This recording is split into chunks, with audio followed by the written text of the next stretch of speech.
됐어.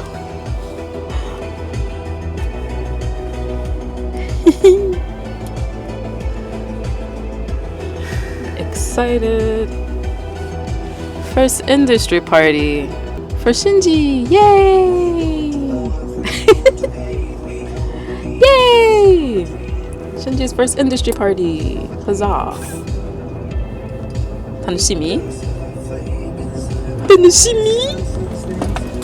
Tanoshimi? Wow! ちょっと tanoshimi? 本当? You're Mm. excited for all the free alcohol ああ and free food? そうだね So a lot of my like industry friends gonna be very happy to meet you. That's why I'm nervous. My friends you've seen already though. Most of them at the conventions you met. But these friends, this is more like work friends you never met. Like industry friends.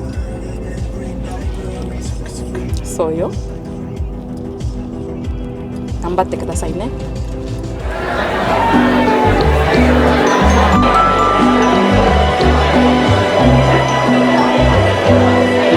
That's my friend.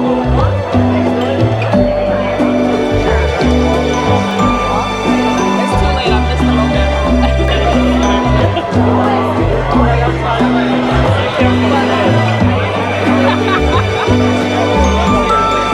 We can soon be making friends. We need to record it as evidence, right?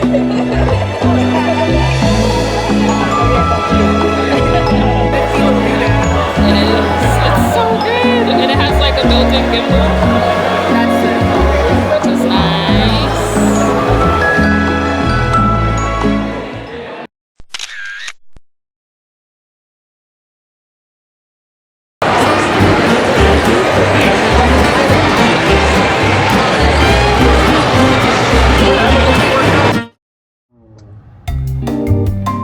You know, if you can, because I have to be there 9:30 anyway.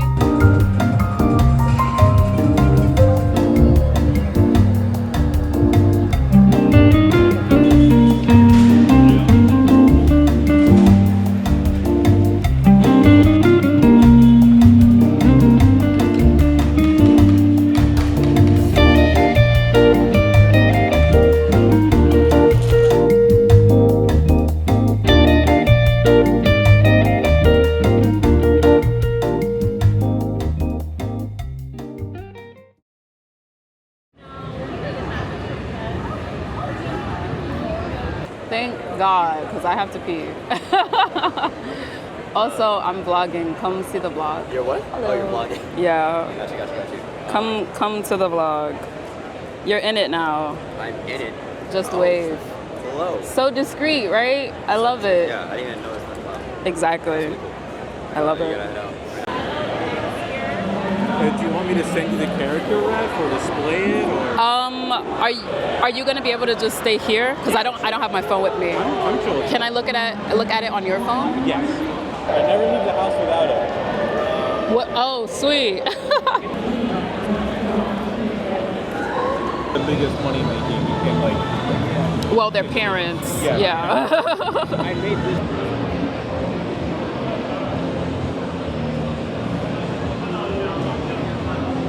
Oh, it's shut off again? Let me change that actually for you.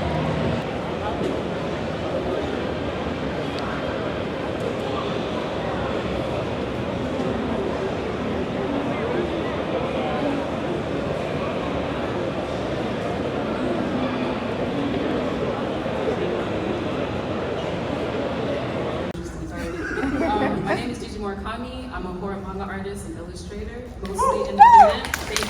And I do have my first officially published work from Abrams Books coming through in next year, January. But thank you. What's the name of the book? The name of the book is Sinister Sisters. That's the Abrams book, but I have my own self-published supernatural horror manga called Presenter, which is it has just been nominated for an Ignatz Award, which is a pretty prestigious award within the independent and self-publishing manga industry. So. Thank you. And then the question. First anime you watched and the last one, or you can do manga. Or manga. Okay, I'll do manga. The first manga that I ever read was Hideshi Hino's Panorama of Hell.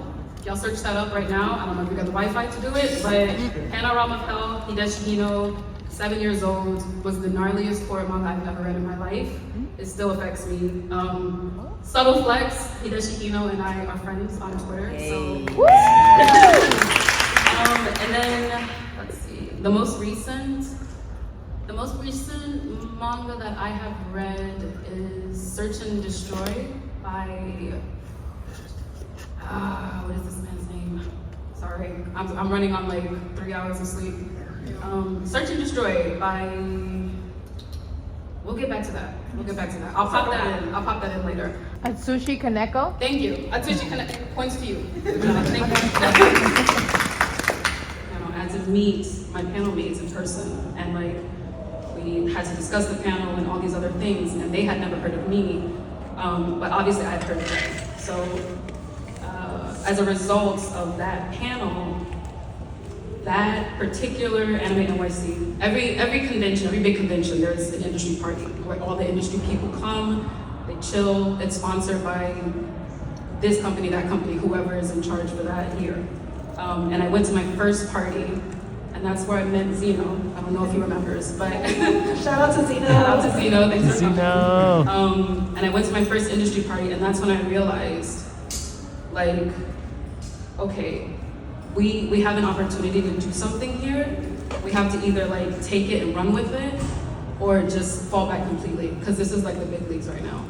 And I knew that I was in the right place at the right time. When at that particular location, it's a rooftop area. I don't want to say where it's at, but it's a rooftop area. And when I went to the balcony, I was able to see, I used to work, this is all related, I used to work in a restaurant on 49th Street. On the rooftop balcony, where I was having this party, and like getting to know all these people who are a part of an industry that I grew up in. Not grew up, but like took part of as a child. When I was able to see that from the balcony of that rooftop, I could see where my old job was as a waitress. And I was like, I'm here. I have to lock in, I have to commit.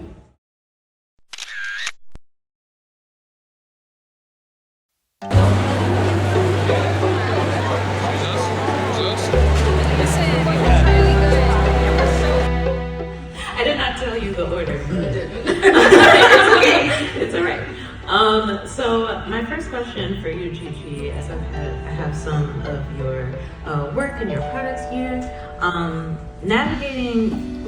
Navigating as a Black horror mangaka, why is that distinction for you for the manga style versus comic important? Like why do you feel like it's important that people call you a Black horror mangaka versus like saying your work is just comics?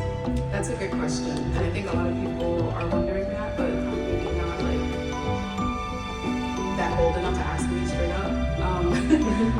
Part of the reason why I emphasize manga artists as opposed to just a comic artist, there's not really a big distinction between the craft, like just on a technical basis.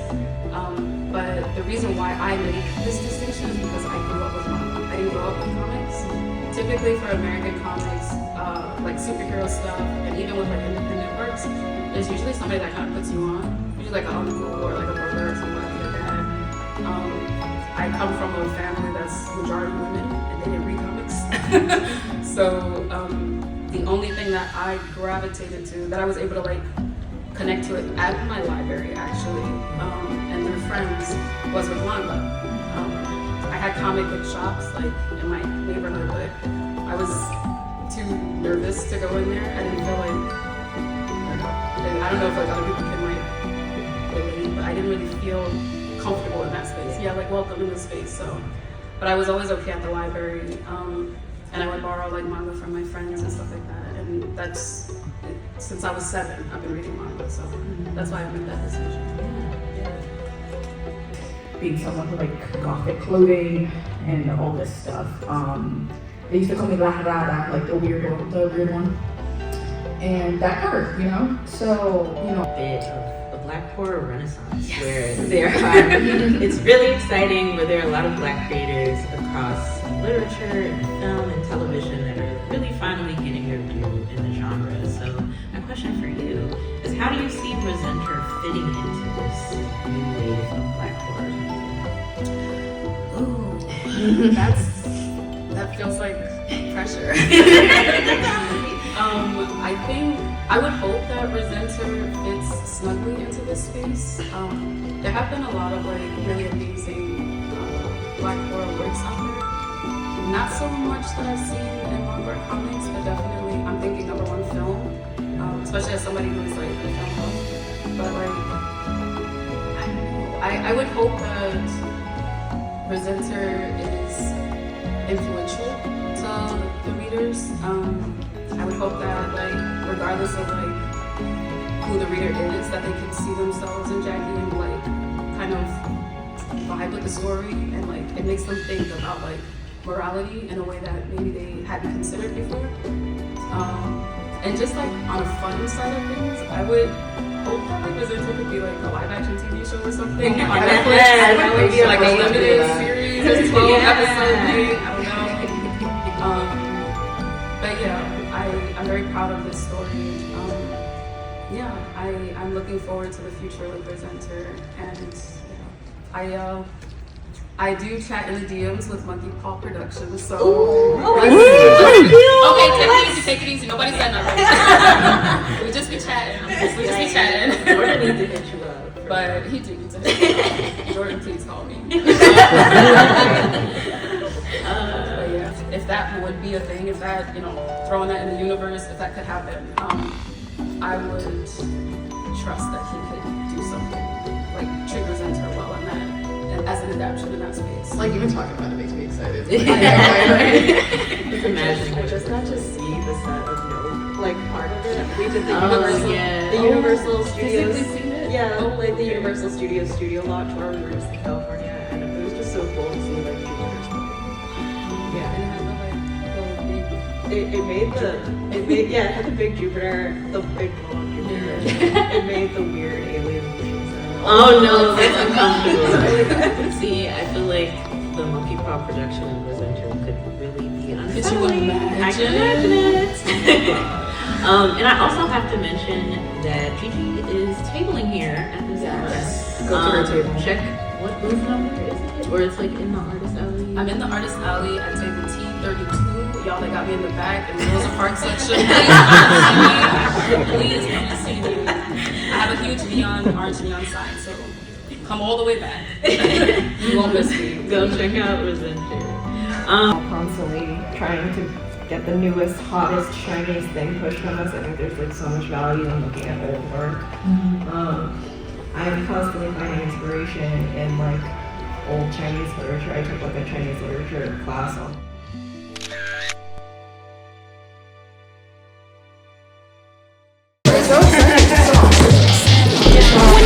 This is so sick. Look at all these beautiful faces. I will just film y'all. That's it, because I don't know about the rest of the crowd.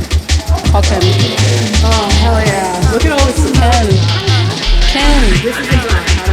Say hi. Say hi. It should be on. Say hi. Okay, that one's How say? This one is not on. Say hi. Look at the shoes.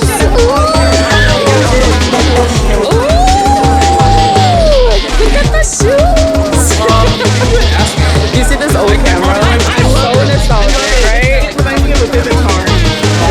Yeah. What is that? That's like that.